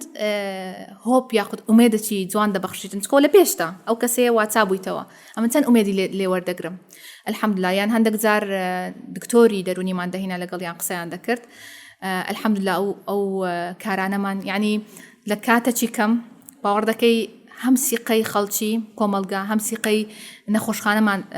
لا دروست بوو کە یعنی ئەو سیقەیە و هەروەها هەندێک ڕۆژ ئەو کاتە لە جامیعە بووم لە دەوام دەهات مۆداکم دەیگۆ ئەو تەبەڕوعیان هینایە کوزانێن ئەسڵ ماڵم لە چێیە یعنی الحەمدوللا خەڵکی مەش بەڕاستی خەڵکی زۆ باشن ئینسانی باشن و تەعاتوفیان هەیە لەگەڵ ئەو شتانە ئەمن ئەسڵن قەزدم نەبوو کە یعنی ئەمە وەکو گروپ کە ئیشەمان دەکرد قەزمان نەبوو ئەسڵن یارمەتی مادیان بدەین بەڵام کە دێ دەڵێ ئەمن وەسیلەکەم خوای گەورە ئەوەی هینایە ئێستا دەبی ئەمن ئەو شتر بکەم ئەوە لەوەی دروست بوو کە ئەو شتەیەم دیت ئەو کاتە من بەڕێوەبەری یعنی هەر سەنتەرەکەش بووم و بەڕێبەری هەوبەکەشمان بووم لە تەمەنێکی زۆر گرتکە یعنی ئەوەش یعنی شتێک بوو کە باسم کرد کە من لە 18 ساڵیەوە جوینی ینی ئەندام بووم لەو گروپە قۆناغی 3 کۆلێژ بووم ئەمن بوومە بەڕێوەبەر ینی هەندێک جار ئەو کاتەشکو بوو ینی بەڕێوەبەری پێش من بەجێ هێشت ئەمن جێگری بووم بە هەر سەبەبەکی شخصی بوو بەجێ هێشت و ئەمن دەبایە ینی هەان لە تەمەنێک دەبی ئەو سکیل و ئەو کارەماییانت هەموو ئەوە بکەی و بێ گروپەک بەڕێوەبەراتی بکەی کە گروپەکە ماشەڵڵا ئینسانی یعنی ئەمە کاتە قوتابی لەگەڵمان بوون ماستەر لە دەروەی وڵات لەوە یعنی دەبایە میتینگیان لەگەڵ بە فیزیکال میتینگ لەگەڵیان بکەم کە لە ئەوانی جەماعەتی ئێرە و مانجێ دووجار لەگەڵ جەماعەتی دەرەوەش میتینگەک بکەم سۆ ئەو يعني أو سركرداتيا لتمنى جيتسكا والحمد لله يعني هم كاركانم بيوي ديار بوك أوانج أو سيقان بمن بخشي أو زلو كاتبوك من برايوبر بوم هم له بكمان هم لو سنتركا فكرم كردو مادام خلق زور سيقا من بيدك أو تبرعات دستي بيكردي اللي برت يعني أما أو شانسي يعني هلا أو هلينا قوزينا ولا برت نيكينا اشتتشي أو كيارمتي زيادة نخش بيبدين أو فكرم له هاد قلت مادام هر أو أرت دروز ذكري أو وين أنا دكشرتن لقل من ضالكان بابي فروشينوا فستيفالك مانكرت كبراسي فستيفال تزور زوانبو همودا هاتا كان لبو نخوشاني شربنزبو أو وين أنا أو من ضالنا كيشابويان وهروها مثلا سن آفتك ما هنا بو كاري دستيان كردي لوين دري دايان نابو دا هاتا كش لبو من ضالاني شربنزدتو كاري زور زوانبو ويعني لواني أو أماوت أو سعري أمن لبو هر أو كمان دانا بي ويني كمان دانا بي لواني بس دو قادو سي قادش فرشرا الحمد لله يعني كساني واهاتن كتقديري إيشا كان ذكر يعني كشام مديري مكتبك بقولي كو أمن بو سعريا يعني زياتريش نكرم كأو دستي من ضالة الشرفان زي تدا وبخوي وينا كيتش شايا الحمد لله لو دو صالي سركداتي يعني ياخد برابراتيم لو جروب أمان كأو كانسر سبورت سنتر ياخد سنتري لاني داروني بشتگیری کردنی نخوشان شربن زیگ لپروژه کان ما بو پروژه دی کمان ها بو پروژه لاني تندرستی خود زانیت وکو گروپک يعني اما خو بخش بوين بلام او رولانش مان هبو كسر كرداتي بكين يعني خو بخش نبوين كيك اما بكار بيني و هيز استفاده له مع النبي او كاتش اما باي ذا يعني زور ديارك كيك لبو سي في لبو مستقبل ايشك بكاويك براستي بدله وايشك بكاتنا وزور فرقه لو أنا أصلاً هاد الفكر ما نبيه استفادة هي لو مستقبل ما عندك السبب ولا أول ما خليه حاضر ولا بوصية كم كان لا عافية لو أنا أوقات يعني الحمد لله لبو ما يعني هالفكر ما لو ينكد بيتوك لو أنا سبيدوز باستفادة شيء بلام استفادة شيء واي هبوا لو يأمن ضلهم volunteering ياخد خو بخشي كأوقاتي خو بخش بوم كوبلين 3 dimensional سي سودي هي تكارك دكي استفادة بكم القاعدة جاني وايا بالمقابل أمن أوصلاني أخير أوقاتا يعني حزم لي بوشتك بكم لبرت دكم لبرت بردوام دي كم أصلا خازان ذا الشيء مادي اللي درسنا كم بلا مر حزم لي بكم له تونكا أو إي شيء كديكي مثلا كحسكي واشتك تكرديا معنا برجان دبخشي هرموني الدوبامين سيروتونين أو هرمونانيك ها يعني أو هرمونانيك ريليز دبي أتو ليرا ضلت مرتاح دبي ليرا سودت قاعديا سودت بخود قاعديا سيمشت كما فكري لنا كينو والحمد لله يعني هاشتك بقوية بلا وعية لبو مستقبل لسيفيد باشا من بيش 2 صال بو برادرك أوقات للطب لقلم بو لبريطانيا بو تلفوني كرقوتي إيمان أمن أوقات تمشيتون بذكرت وتمشي جماعتين قم ذكرت تمقو أنا زور أو أنا دخين دكان بطاوينا كنت فينا وإيشانا دكان وكلن بوشتانا خويا خريج كرديا قوتي استاوزا أو يعني امتحاني شي كردبو لوي تعديل شهادة بس لدو إيش دقراك إيش بدوستو وكو دكتور لوي ممارسة بكا قوتي باور دكي بس تكوف experience ياخد أزموني أو مني أخو بخشي منيا لبروا كار يعني ناطم إيش ببين موا أو زالمني برسي قوتي يعني تمشاكل لو عمري بمن ضلي لتسم منظمك بتوانم إيشتي خو بخشي بكم هتاها بروفايل MPO بكم بحكم يويك اللينك شيء زو بقوتته هي اللي روي نتورك بله طبعا هو أساسي فوليونتري مثلا خو بخشي يكل بقوتين اشتكان بيزك اللويكاتو لو أنا تشيجي لبيني طبعا وزور أزموني إكسبيرينسي زور باش لبوجيانة زيادة بيتن عادة بيتن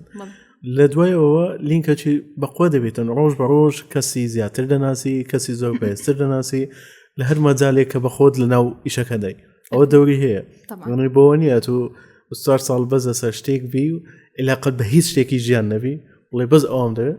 لكو تايدا بقيت بوشتا بوانيا بله أكيد يعني أكيد. أو الدوري زوزورة طبعا وش قلت يعني براستي أو وش قلت يعني أو كساني كفكر لكاري خو بخشي دكانوا بيش عندك قلتم لو أنا عندك ورايا استدبيني زيادة الجنزة كان كل لايك بيم خوشة داوي حق خوي عندكن چونکە ئەمن هەمجار باز دەکەم ئەمن ناڵێم کاری خۆ بەخش ئەمن دەڵێم لانی پزیشکی خاصن کەوەی بەخۆم دیتیتم هەموو جار باسی وەی دەکەم زۆر گرینگە خاصن قوتابی پزیشکی بی یعنی ئەمن ئەو کاتە نەمدەویست کەیەکێک لێم دەپرسی بڵێ لەبەرچ بێ دکتۆر بڵێم دەمەوێت یارمەتی نەخۆشان بدەم هەر ئەوەندا دەمویست یعنی بە ئاکشن ببینم یعنی ئەو میهرەبانیە لەگەڵ نەخۆشەکان یعنی کو بڵێ شتەکە بەس لەبەر شتێکی مستقبل نەبیتن بەڵام ئەو کۆنێکشنە دروست بکەم لەگەڵ نەخۆشەکان یعنی و بەڕاستی ئەوەشی پیشاندام لێ من بەڕاستی زۆربەی جار ئارتیکڵەتشم لەسەر وەی نووسی زۆر پێم گرنگە قوتابی کۆلێژی پزیشکی خۆبەخشی بکە لە نەخۆشخانەکان زۆر شت فێر دەبیتن ئەو شتانەی ئەمن فێری بووم یعنی ئێستا بووینە دەرسێکی زۆر گەورە لە بۆ من لەبەر ئەوە یعنی بەڕاستی کاری خۆبەخشی کە گوتم یعنی بە لیمیتی خۆت حدودی خۆت بزانی و یعنی ها بەس بەکار نەیەی بەڵام بەخۆشت سوودت هەبی يعني سودي لبو خۆت هەبی وکە ها سەرکردایەتیش بکەی لەو کاتەدا لەو کاتە یعنی من ئەوەی دەکەم کۆبڵێن ڕیکۆمەندی دەکەم ئەوجا یعنی ئەو کاتە ئێمە یەک لە پرۆژەکانمان ئەوە بوو پرۆژەی دیکە مەسەلەن پرۆژەی تەندروستی یەک لەوانە ئەوش من بەڕاستی تیرۆکانم زۆر ببیرێتەوە چکە ئەوانە بە سەرکەوتن دەبینم لە ئەوەی ڕۆژی مەسەن ها مانجی هۆشیارکردنەوەی شەرپەنجەی مەمک بوو مانجیدا یەک لە قوتابیەکان پاش ئەوەی کە ئەمە پشکنین و گرنگیەکان و ئۆشتانەمان باس کرد یەک لە قوتابیەکان جامە لەو هەموو کات هەرچ پرۆژەکمان کردبی لە بۆ ئەو قوتابخانانەی کە لە دوورە دەستن کە حکومین کە مەسەلەنەها بە شێوەیەکی دیکە ئەو معلوماتە فێر نابن نەک ئەو کەسانی کە دەتوان بە ئینتەرنێت بدۆزنەوە شتانە بەڵام ئەوانەی کە ها معلوماتەکە دەبی تیان بگەینی بە زمانی خۆمان بە زمانی کوردی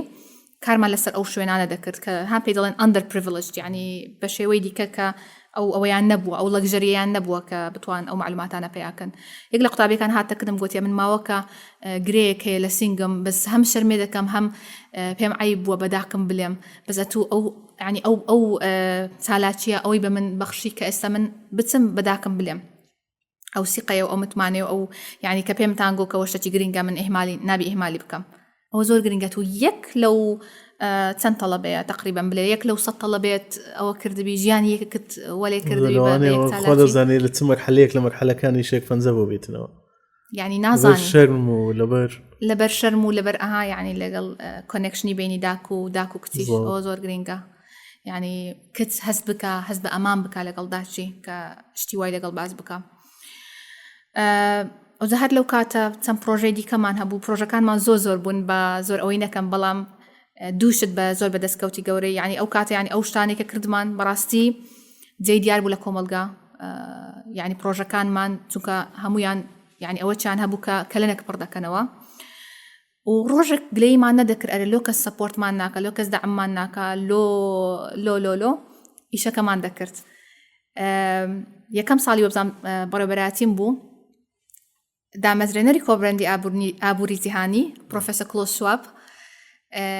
هۆبەیمە ئەو کاتە 375 هۆبە هەبوو لە هەموو جیهان هۆبەیمەی وەکو یەک لە ئاکتیڤترین یەک لە چالاکترین هۆبەکان هەڵبژارد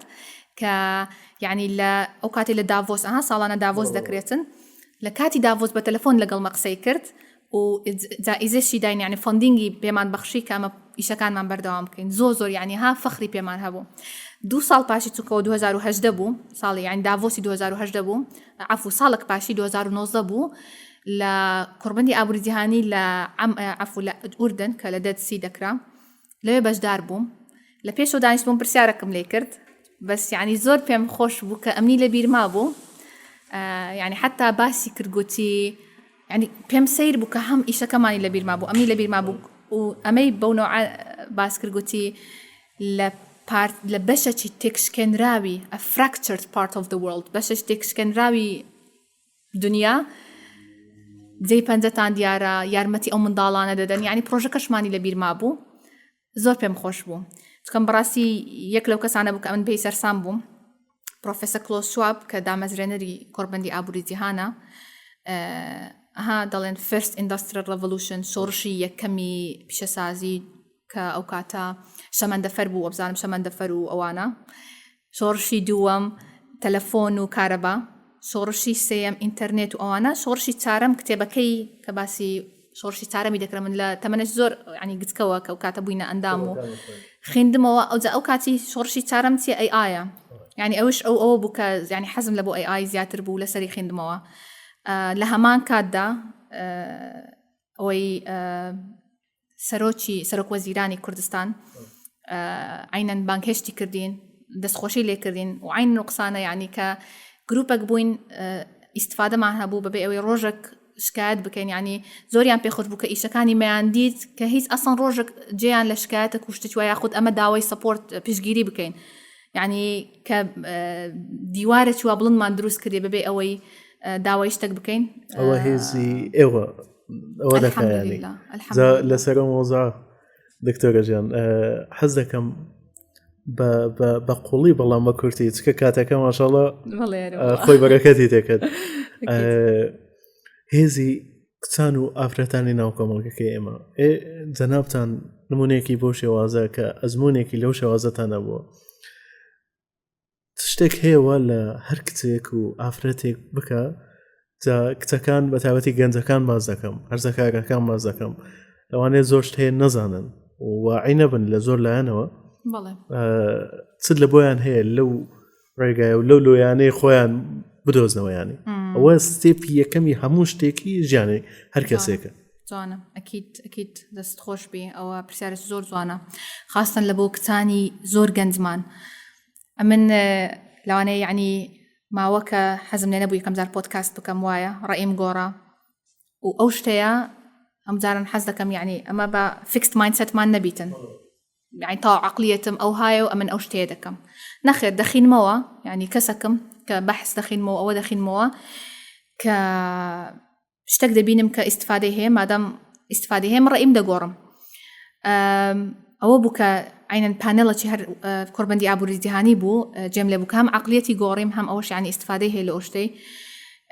أفرتك باسي ذكرت كهر باسي ويبوكا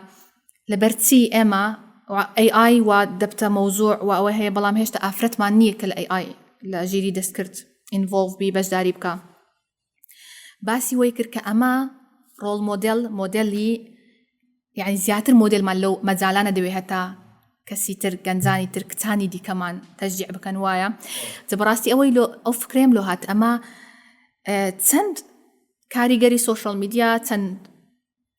كاريجري جوان كاري أوشتانا مان هيا بلام لبرتي هيتمان أواني ديكش مثلا لبرتي أو أفرتاني للساينس women in science أو أفرتاني لزانست يعني women in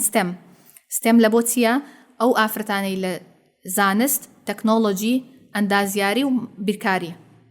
لبرتي لو أو أفرتاني أو مجالانا كا يعني هلا لولاتي دي زو بعض ذكري بيش ما أفرتانا لو بوار لستم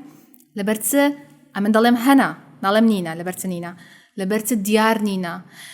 لو أنا يستأمنيش بوم حازم نذكر مثلا لبودكاست شو يعني ضلهم باقيشة كان مقصب كان بلام هندك زار بيويست مان بو أفرتاني لو مجالانا يعني قصب كان وأواني ديكا يعني تشجيع بكن كبين اشتق بكن كبين أو بوارانا يعني أما بيويست مان براسي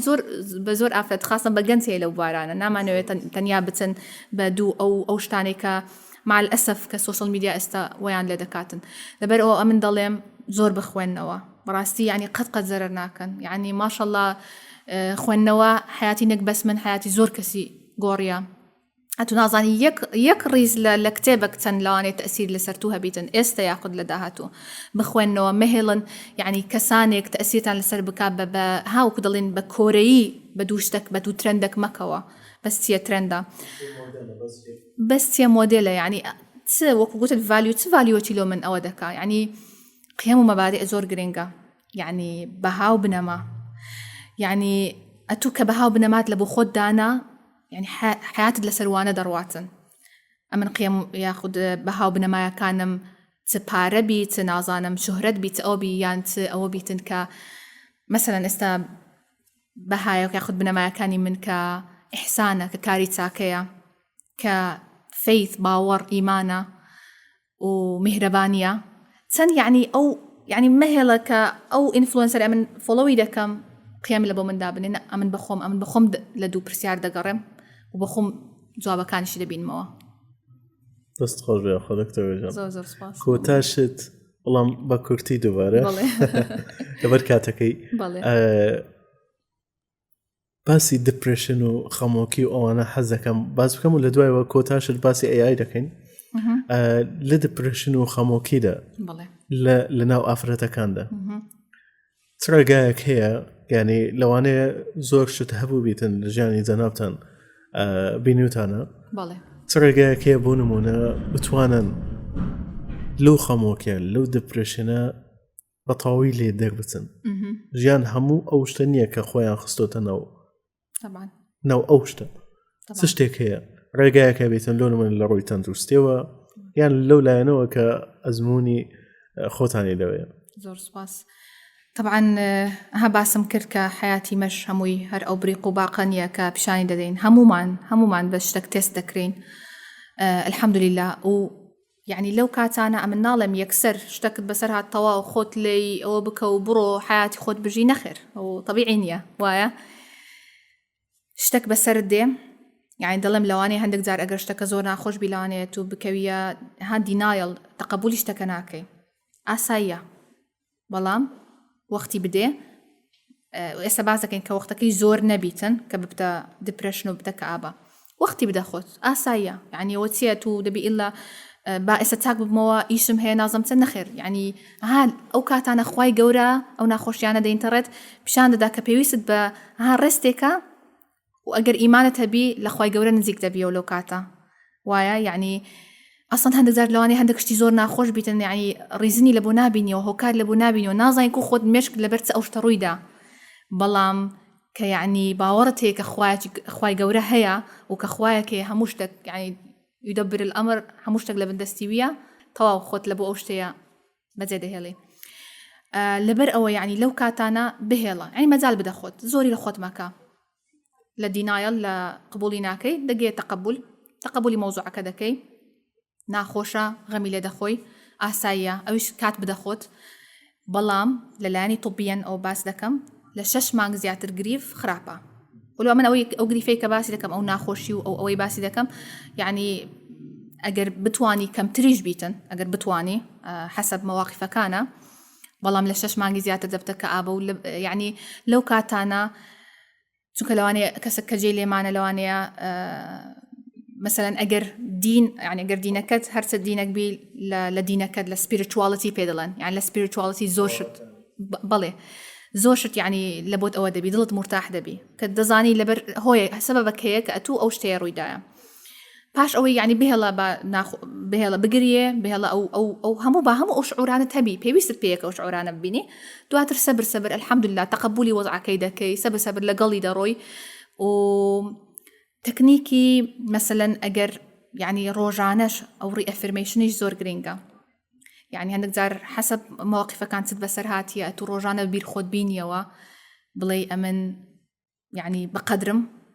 ئەمن یعنی ها بەبیر خۆت بینیەوە کە ئەتوو شایانی ئەمە شانی وەی نیمە ئەو شتەی بەسەرم هاتیە بیر خۆت بینیەوە ئەو شتانە کە خۆت ئەوە بکەی بەڵام لە هەمان کاتدا ئەوە لە بۆ عائیلەکانە زۆر گرنگە یعنی سەپۆرت سیستەمت پێویستە تو هەندێک جار بەتەنێ بە خۆت ناتوانانی خۆت ئەو بکەی پێویست بە پشتگیریەکە لەوانەیە ئەسڵەن ئەمە ناڵێم دانیشن لە بۆی ئەوەی بکەن بەڵام هەر ئەوەندەی یەک کەلیمە ئەمە لەگەڵتین یارمەتی دەدەین دەتانی بەسەر ئەو شتەیە زاڵبی ئەوە زۆر گرنگە لە ئەو شخصە تەواو یعنی سەپۆرت سیستەمەکە و بەخۆشی کە هەوڵ دەداتن ئینشاءالله یعنی دەتوانن بە هەر شتێک بیتن بەسەریدا تێپەڕن ئینشاءالله دکتۆرە گیان لە کۆتاییدا لە ڕۆژانێکدا دەژین تەوان AI لە ژیانی هەموماندا هەیە بەڵێ لە زۆر لایەنەوە سوودی هەیە و لە چەند حاڵەتێک هەبوو لەوانەیە بە قسەی AIیان کردەوە ChatGPT بۆ نمونە بە وازحی بە مردن کۆتایی هاتووە من دەمەوێت لە دوو نمونە باز بکەین یەکەچیان ئەو حاڵەتانە چۆن ئینسانێک کە هیچ شارەزاییەکی وەکو بڵێ لە ڕووی تەندروستەوەیان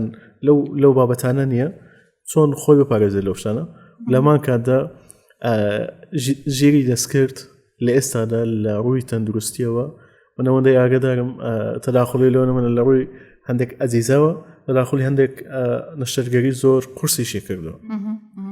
ینی ئەوە پێشکەوتنێکی زۆر گەورەیە لە جیهاندا منە ینی چەندی بە دوای خۆی دادێ لە ڕووی تەندروستیەوە و دەگاتە چێندەر و ئینسانەکان زیاتر تەرکیز بخانە سەر شتێک و بە هەموو لایەنەکانەوە تەمان بە پرسیاری یەکەمەوە دەست پێ بکەم کە چۆن بەکاری بینین کە ئێستامە یەک لایەنی ژیری دەستکرد وا دیارە لامان کە ئەویش ChatGPTە کە چات دەکەین وایە ئەوش بەس لارج لانگوێج مۆدڵەکەیە زۆر شتی دیکەیە ژیری دەستکرد بەس ئەوەیە کە ئەمەدەی بینین چۆن یەکێک کە مەسەلەن یەکێک کە پزیشک نییە دەچی پرسیارەکی پزیشکی دەکات چۆن خۆی لێ بپارێزی طبعاً ئەوە زۆر خەتەرە یعنی ئەگەر خاستن ئەتو لە بۆ پرسیارەکی زۆر گەورە چووی دەتەوێت نەچێت لای دکتۆر و بەس لەسەر ئەو ChatGPTە جوابەکەت ئەوە بێەوە زۆر خەتەرە باوەڕ دەکەی چکە ئەو ماوەیە من کۆرسەکەم کرد یعنی لەو کۆرسە لۆم دەرکەت کە پێش چەند ساڵێک هەر ئەو ماوەیەش هەندێک جار بەڕاستی ژیری دەستکرد ئەوەندە زوو دەگۆڕێت ئەندەبی هەموو ڕۆژێ ئەپدەیت بی هەموو ڕۆژێ ئاگەر لە ئەخبارەکان بی هەتا ئێستا چیرۆکەی پێش چەند ساڵما هەبوو ئێستا و چیرۆکەی عینەن پێش 2-3 هەفتە ڕوویدا ئەوەی پێش چەند ساڵەکە چکەوە لەسەری خوێندنیشمان کرد کوڕەکە ئەفکاری خۆکوشتنی هەیە لەگەڵ ChatGPT دەڵێ من وەبزانم دەبی خۆم بکوژم ئەویش دەڵێ I think you should پێویستە بیکەی و دەیکا ئەو کەسە ژیانی خۆی یعنی ئەوە دەکاتن یعنی لێرە لەو دەردەکەوی کە ChatGPT کە ئێستا ئەوەی باوە ئەو داتایانە ئێمە دایتمان ئەو داتایانە ئەوە دەکاتن یعنی هەتا ئێستا يعني أو جيرية نية بس جيرية لا كونكت كرنيش تكان جيرة يعني زيرة كلا كونكت كرنيش تكان بلام زيرة تشيك نية هكذا لين زيرة تشيك لك إيميتيت لا كوبي كرن ياخد تقليد كرني إنسان كان بلام زيرة نية لا اشتتشنوي اختراع بك ياخد ريزنينج باشا من لبرتسه يعني يستكل بزيش كيس زور بي برادر كان بدون اي تخين دي يعني هبا هو يعني اي جيري دسكرت اصلا دلن هم روفات يكلم هنا كدر ديني وشتوا من نم قوت يا دكتور نميني اوبي اصلا امن اوشتي كويلي كردم او كم زار ارتيكل هارفارد مخين دوزه تون كورسا كيم كرد جيري دسكر والد دكتوره كان دكا كاصلا مجالي زياتري عند داتك مروف بن اما عندك زار دكتور زور زخت مان للسرا مثلا سمودلك هي تون كبار يعني بي نابوم يعني زوزو سرسام حتى اسن نهاتي راستي بلام زوبي كومبانيا كان ايشي لسدكنها فيسبوكيه شي بيكاتنو تطبيق بكري لخصت خانه كانوا زو كسي عراقي جبو يعني ديويز لكردستان مثلا ها بايلوتي بيدلن كم زار بقت كيدي كان بلي صبر اويده كان قلتي باتاقي كينو يعني مثلا استأمن لقل نخوشك بأمني ببيني زياتر بنوتا كان مشغولة ناوت تمنت ست أعرازك هيا تحبك تخوارديا لعائلة تنخوشكيا بيشتر تنخوشك تبوها لواني أو نخوش زوري حزليك الدكتور وكو مروفك بيبيني أو آي كونتاكتا أو تمشي تاو كردنا نامينة من هرداني شمنود بنوسم لقل أو أويا أو AI أو موديلي أو كسا أو بو تقييم كردوا أمن وكو دكتور أو يجوا كنا خوش قصة ما كرد تواتر استهان لو أنا لا آيفونيش أو شتى هي شات يعني قصيدة كمولو مدنوسي بلام أو بس أوي نكرد اشتكاني أورجانايز كرد يعني لو أنا لا أول كان باسي موضوعك ما كرد بيك علاج بوبي علاجك يبرد زي علاجي يعني هموي نوسي كأمل لكونفرزيشن كي تسمع باسكرت هموي تسكرت واللي زور باشا كأسان كاري لو دكتور عندك ك أو بيدون administrative work يعني إيشي administration لسرشاني دكتوران لا دبا ودكا كدكتور بي إيش دكتوراتي خوي بكا أو تزور مجال باسي شربن ذكر يعني السر راديولوجي يكلو ها أشعة وسونار يكلو بشانه كأي زور حتى استا مثلا دستي لي هبوا وباسي قد father of AI وأنا تذكر هينتون هربخوي نوبل برايز وينر بلام ل 2016 قصتي زور غلطي كرت قلت له 5 ساڵی دیکە پێویست من بە دکتۆری ئەشعە و سۆنار نامینێتن 2020 هات شتیواڕۆی نەدا ئەو طبعا کە تەمشای مێژووی AI دەکەی دەبینی زۆر ئەپ و داون هەیە دەڵێن یەکەم ساڵ باوەڕ دەکەی 1957 کە پرۆپۆزەڵەکەی AI نووسی گوتیان بەیەک سەمەر تەواو دەبی بەیەک هاوین تەواو دەبی بەڵام زۆر جار ئەوە دەبی ئەوجا ئەوەی هینتنیش دوایە داوای لێبوردنی کرد کە گوتی ئەمن نابی کۆمپلکسیتی یعنی دەڵێن أو تعقيدي إيشي دكتوري بكما بس أوا وآي كلوانية رسمك بخين توا بلام ناطاني تنك أتو دكتوري هوكارته يعني هوكار لبوشتكان دبيني وبلام AI تانية أتو تداتا كدايتي أو داتا لو أودكا سبيجوز بيقر نخوشيك حتى سنما دوزي توا قر من سبيجوز بي همو أو دكتور نميني أو AI لبو ما بكا أو نخوشيك كنما دوزي توا AI تي أوي دكا أو إلا قبل السوبر إنتليجنس كهتا استكس لي نازاني كأويا نازاني تيلي دتن دكتورة جان كوتاشت بتوي لبو بينر وبيسرا كان ما بيلي تيام بيضلي لهمو لهانا كوا كوتاشت يعني هروك وأواني باسم كرت بخينا بردوان بن بأصاني لسرخونا كانتان يعني سارد مبنوة كزور شتي لو دنياي كسارد دكاتوا وبا يعني أجر حتى استنيتت أو ما ناي ببينه وكلبوي بيجي تونك براستي كما ناي لبو جان الدبينية وزود مرتاح ترى وكإشي لبو دكي وك يعني دهينية دي كأو ما نايت هي إشي لبو بك حتى استنديتي توا كاربك حتى ببينية استخرج يا أخو زور سواس سلامات يا أخو أزمني بودكاستك شامو زۆر باش بوو دەستان خۆش بەڕاستی دەڵێ وەکو گوتم هەدەڵێ لەگەر برادرێک دانیشتیمەوە زۆر سپاس زۆر سپاس بینەران و بیسەرانمان لێرەدا هاتینە کۆتایی ئەڵقەی ئەمڕۆمان تەبان ئەمڕۆ لە ڕۆی خوێندن لە ڕۆی ئەزمون لە ڕۆی ئەکادمی بوونەوە لە زۆر لایەنەوە زۆر بابەتمان باس کرد بە تایبەت وەکو گوتم لە بۆ ئافرەت و لە بۆ کچەکان و زیاتر و ومێد دەکەم هەر کەسێک تاوەکو ئێرە بینەری پۆدکاستەکە بووە یەکشت بکەن لە ژیانتان ژیان زۆر بە قورسی وەرمەگرن باوەڕ بکەن هیچ شتێک لە سیحەتی خۆتان لە گرنگی هەبوونتان لەو ژیانە لەوە گرنگتر نییە هەندێک شت هەیە لە ژیاندا لەوانەیە لەو کاتێک کە تۆ دەتەوێت نەبوو بێت یعنی هەموو حەز و خولیای خۆت لەوانەیە لەو شتە ببینیەوە بەڵام بۆت ناکرێت لەوانەیە خێری خۆی تێدا بێت بۆ یەک شتان پێ دەڵم چێژ لەو ژیانە وەربگرن بە خوێندنەوە بە ئەکادیمی بوون بەو شخصیاتە و بەو کەسایەتیانەی کە لە ناو خودی خۆتان هەیە و لە کۆتاییدا شتێک بەجێ بڵن لەو ژیانە کە ئیسفادەیەک هەبێت لە دوای خۆتان ئەوە هەموو ئەو شتەیەکە وەکو بڵێ هەموو ئەو پەیامەیە کە هەموو کەسایەتی سەرکەوتوەکان باوەڕ بکەن تەنها لەسەر ئەوە دەژین جا ئەوتان لەبیر بێدایم لە بەرای بچووکی خۆتانەوە تاڵقەیەکی تر تا پۆدکاستێکی تر بە خوداتان دەسپێرم و خوداتان لەگەڵ